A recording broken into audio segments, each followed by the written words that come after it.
Hello, everyone, and welcome to the Coalition. My name is Dana, and I want to talk to you about a movie that is highly anticipated. People have been wanting to know whether or not it will live up to the original, especially when people didn't think the original was going to be good. And that is, of course, Sonic 2.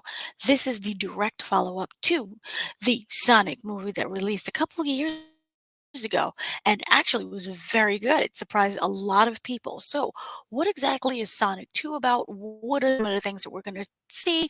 But I'm going to keep it completely spoiler free. We're not going to go into the plot because it's a lot of plot. And what was really interesting was that it felt that the plot, they thought about it and they wanted it to make sense, and they also incorporated a lot of the video game elements to it. So this wasn't anything that just kind of felt like it was some offhanded thing. It felt like they really wanted to create a franchise with meaning, and meaning for people who grew up in the 90s playing the video games, and children who are just now discovering both the Sonic franchise and the Sonic games. I remember sitting in the audience, and there were children who were completely losing their minds. They were so excited over what they saw. And then there were adults who were losing their minds as well, completely excited over what they saw. Because let's just be honest here, you never thought that you would grow up to see Sonic, Tails, and Knuckles in the same movie. And yes, you have the other franchises like Sonic Boom and all of the other cartoons and other video games that came out before, but it's just something really special when you see it on the big screen and it's done, and it's fancy animation how they did it.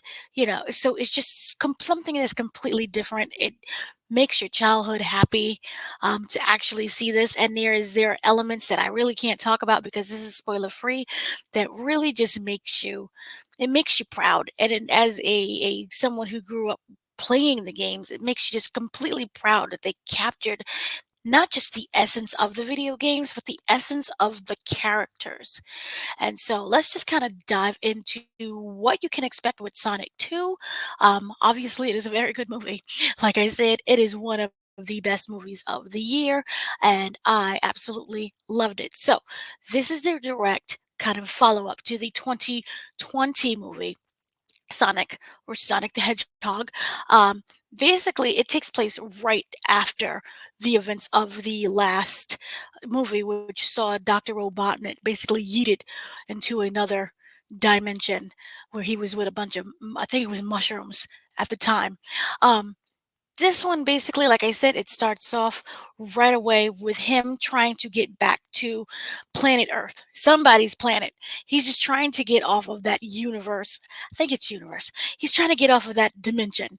And along that way, he kind of meets Knuckles, who has a plan where he wants to capture something, a certain element, and in order to win the war and save his people. And he has a grudge against Sonic, which I'm not going to dive into, but it's a very thoughtful grudge. And it really says a lot, again, about the writing and the thought that they put into it. So it's just really refreshing to see something like that, because they didn't have to, because at the end of the day you could say this is just for kids, but they decided we're going to make this thoughtful, we're going to make this great and silly. So going back to what it is, basically Sonic, he is settled into the home with Tom and Maddie and living in Green Hills, and he's just become a part of the family. You can consider him to be like the teenager, the child of the house trying to come into his own.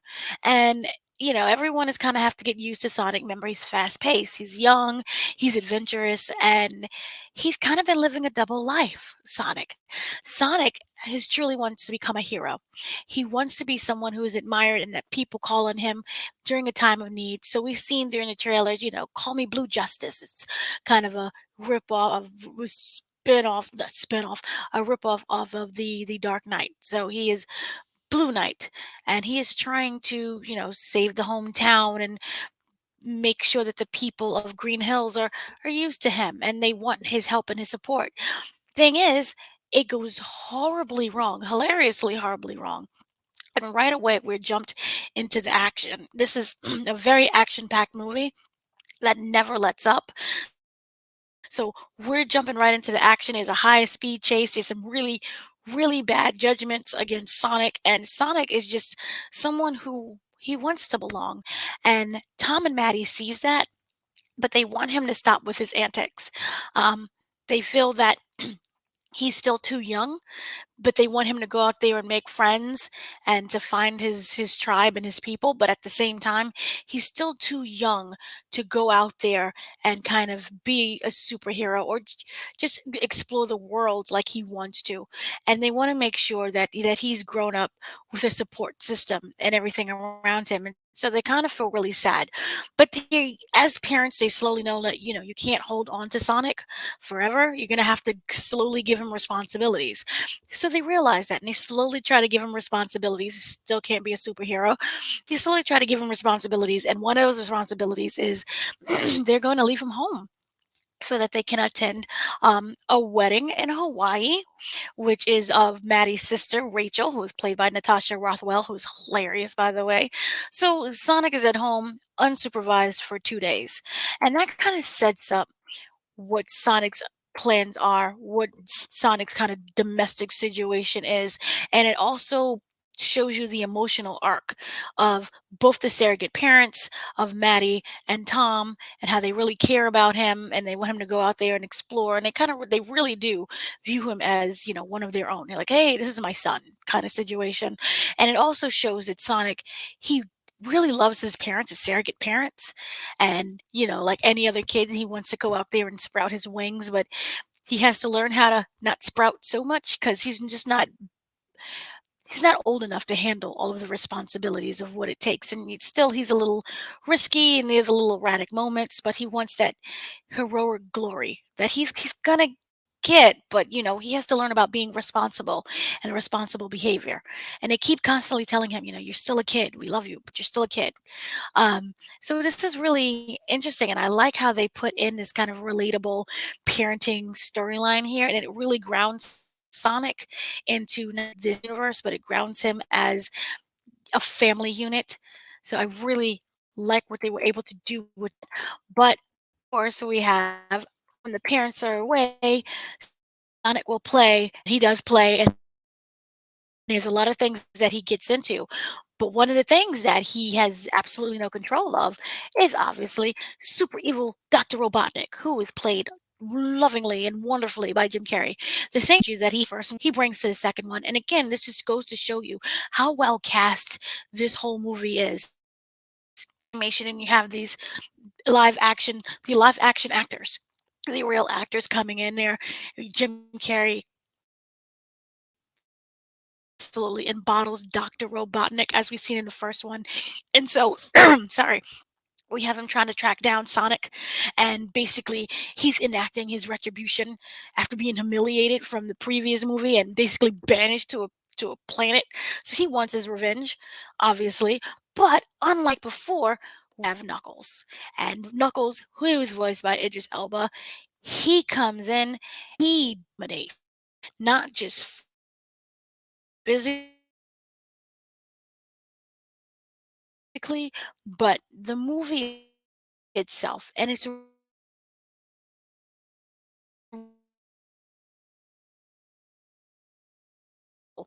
that Idris Elba comes in here and he is perfect for his strength. There's a plenty of fights. You're like, oh my God, Sonic did, y'all. He killed him. And it shows the sheer brutality. And then you have the voice of Idris Elba himself. So he does this really wonderful job just being a voice actor for this. And then there are moments of him showing his vulnerability, so there's a lot of different sides to Knuckles. Is not just there was like boom, boom, boom, Knuckles. He's someone who is a fully fleshed out character who has all sides to him. There are moments where he feels betrayed, and there's moments of him trying to understand something and him coming into an agreement and what it means to, like I said, this whole movie is about family and growth. And you see him in his growth and what does family mean to him. But when we meet him, he is like, I'm gonna kill Sonic. Sonic is dead. And the fight scenes are something out of like a Mortal Kombat video game. It is superb. It is top notch. And I'm like, are the kids okay? The kids were like in front of me screaming, like, yeah, woo! They were losing their minds. So they were completely happy. But the reason why Knuckles is on Earth is that he comes in searching for the Master Emerald, which we all know from the games. It is a gem that has the possibility, the potential to control the entire universe. So that's his storyline. There's a lot more of why he needs that. There's a lot more at play of what that emerald means to him, and not just him, but his tribe, his family, and the history of the emerald. So he has beef with it, and because of that, I'm trying not to spoil much. Tails gets involved. Tails, who is voiced by the original voice actress from the video games, Colleen. I'm gonna butcher this name. I'm sorry. Shannon say. So sorry about that. But the original voice of Tails is in this movie, and again, it just feels like this is the video game come to life. So Tails, who is an adventurer, gets involved what's going on and is out there to save Sonic. So that's why we have Tails and the two others in there. And this is the little tiny fox. Those who don't know, um, perfect. This is Tails right there, little tiny fox, very strong, very mighty. But the thing about Tails is that he's someone who's a thinker. He's an inventor. She, I don't know the gender of Tails. An adventurer and an inventor. And you see Tails' inventions throughout the movie and how, he Tails is able to use Tails' intelligence. I'm not going to genderize the fox because I don't know if Tails is a boy or a girl. Sorry. Um, Point that I'm simply saying is that it creates an emotional connection between all three of them as they go on with this adventure, explaining why uh, Knuckles is the way that he is and what's really going on with the Emerald. And we see Sonic, kind of form a friendship and a bond with Tails. And again, this has a whole meaning of family and friends and tribe. So you see this great connection, and you see Knuckles contradict that with him being isolated, and the reason as to why he's isolated and he's alone. And he sees that, and he's filled with kind of rage and jealousy. And there's a reason as to why. I keep saying there's a reason, but it's really well mapped out as to how they put down this message of family. And so what ends up happening is that we are globetrotting in order to search for the gem. It easily becomes a Indiana Jones moment where they're searching all of the Hawaii and the different dimensions for this gem and what it actually means. And Dr. Robot and Knuckles is on, closely nearby, trying to figure out what they know and what they can find out more about the emerald and trying to get there first. So it's just basically one big race.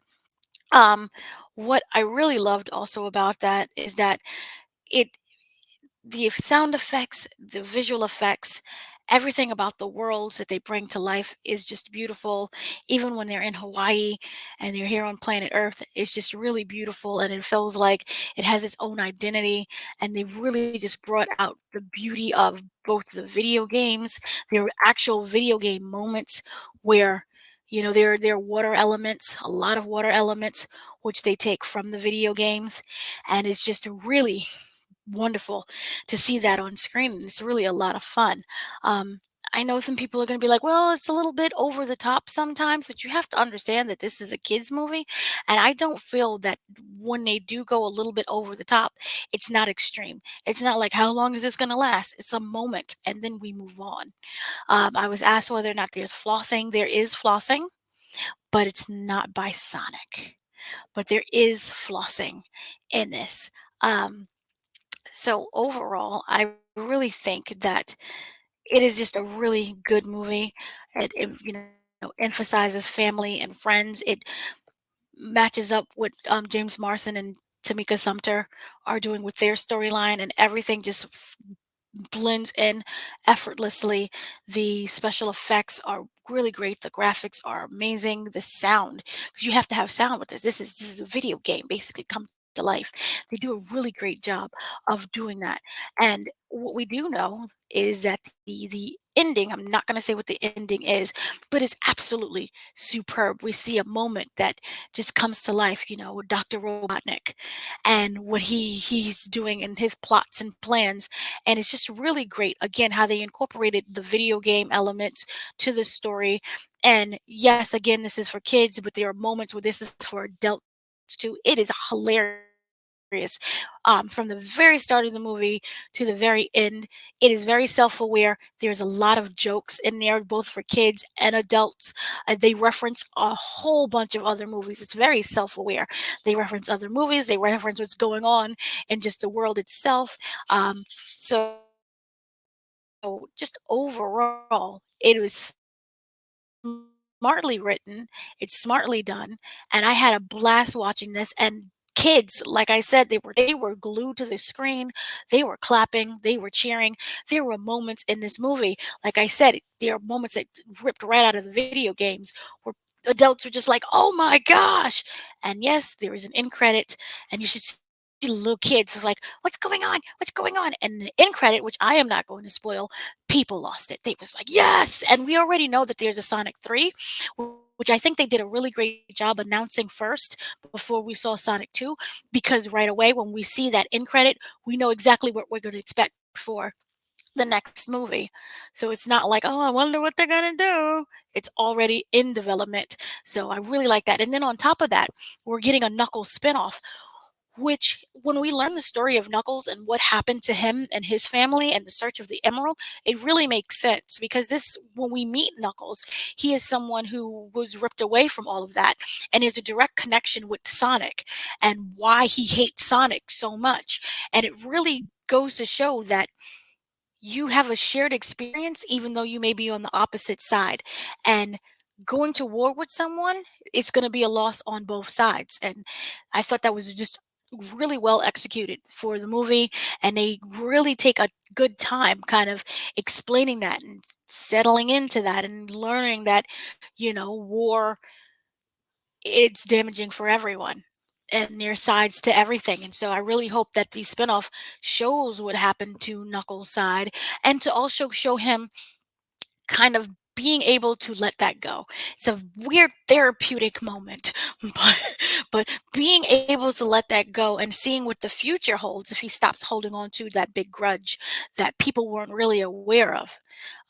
Something that carried down from family to family, and how both sides really lost people. It really does incorporate everything that happened in the first movie,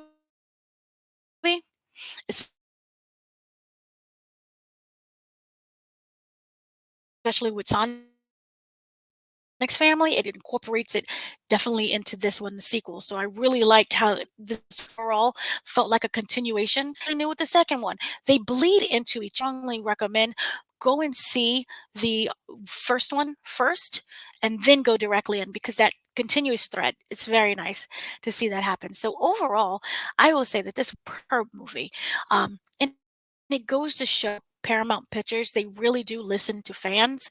We disastrous original image that we saw of Sonic, and the fans spoke out. They didn't sickle about it. They wasn't like, "Well, this is our design. Say what?" They was like, "You know what? We got it wrong. We're gonna listen to you. It's gonna cost some more money and some time, but we're gonna fix it." And they fixed it, and they listened to fans.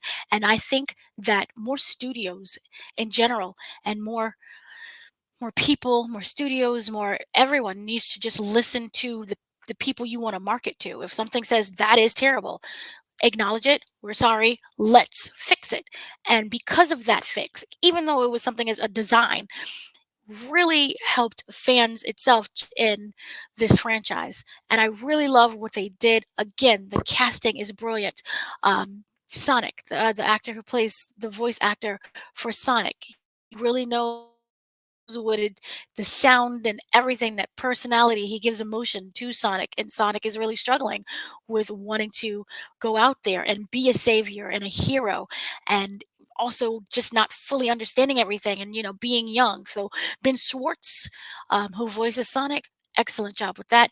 Again, Tom, who is played by James Marsden, Maddie Wachowski, who's played by Tika Sumter, really brought in that human element, really brought in that We love our kid. We want the best for our kid. We're scared for our kid. We're going to hold him back just a little bit. We're going to protect him.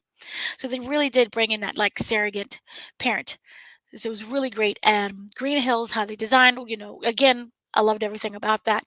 I love the locations that they go to. Feels like it's ripped out of the video games. There is a moment, which I can say, that involves water. And in Sonic, you got to catch those air bubbles. So they put that in there. And that's like one little thing I'll talk about. That was really great how they did. And I really loved how they just incorporated the tiny elements from the video games and really brought it to life and made this a fully functional everything. So I look forward to more from the Sonic franchise. I hope that you see the movie and that you genuinely enjoy it. I hope that it is something that you take the whole family to, something you can take the whole family to, or it's something you can watch by yourself.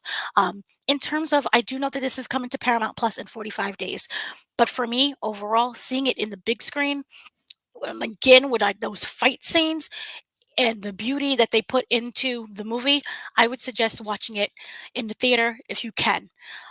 So again, all the stars, this was wonderful, a really great treat. Jim Carrey, he is Dr. Robotnik, point blank, period. The voice actress for Tails is Tails. Everything about this was just brilliant, and they brought the game again. They brought it to life. So, thank you for watching. Have a great evening, afternoon, whatever time you're watching this, and see you later.